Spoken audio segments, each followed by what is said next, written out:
লোকনাথ বাবার উৎসব উপলক্ষে মূর্তি আনতে গিয়ে বাইক দুর্ঘটনায় মৃত্যু হলো এক যুবকের। মর্মান্তিক এই দুর্ঘটনা মঙ্গলবার তেলিয়ামুড়া থানা এলাকার গিলাতলি নয়নপুরে। ঘটনার বিবরণে জানা যায়, সাগর দাস নামে 29 বছর বয়সের যুবক বন্ধুদের সাথে বাইকে করে লোকনাথ বাবার মূর্তি আনতে গিয়েছিল। রাস্তায় সে দুর্ঘটনার কবলে পড়ে এবং গুরুতর আহত হয়। দুর্ঘটনার পর দমকল কর্মীরা খবর পেয়ে গুরুতর আহত সাগরকে তেলিয়ামুড়া মহকুমা হাসপাতালে নিয়ে যায়।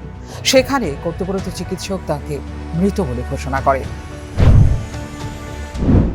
আমরা তো এখান থেকে ওই লোকাল মানুষের খবর দিছে যে একটা অ্যাক্সিডেন্ট হয়েছে, বাইকটা হয়ে রয়েছে, আর ওই যে ছেলেটা অ্যাক্সিডেন্ট করছে এরে ওই ফায়ার সার্ভিসে নিয়ে আসছে।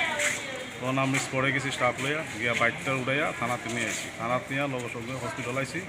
আর একটা ছেলে 22 বছর হইব, স্পট ডেট হয়েছে, মানে জায়গা স্পট ডেট হয়েছে। মানে এর নামটা লইলাম, এর নাম হচ্ছে সাগর সরকার, বাবার নাম লেট সুশীল সরকার, বাড়ি গামাইবাড়ি নাটবন্দের সঙ্গে। বুধবার দুপুর নাগাদ ময়না তদন্ত শেষে পরিবারের হাতে তুলে দেওয়া হয় সাগরের মৃতদেহ। এই ঘটনায় পুলিশ দুর্ঘটনাগ্রস্ত বাইকটিকে উদ্ধার করে এবং মামলা নিয়ে তদন্ত শুরু করেছে। প্রসঙ্গত, মৃত সাগর সরকারের পিতার নাম মৃত সুশীল সরকার, বাড়ি তেলিয়ামুড়া থানাধীন গামাইবাড়ি এলাকায়। ফিউরো রিপোর্ট, নিউজ নাও।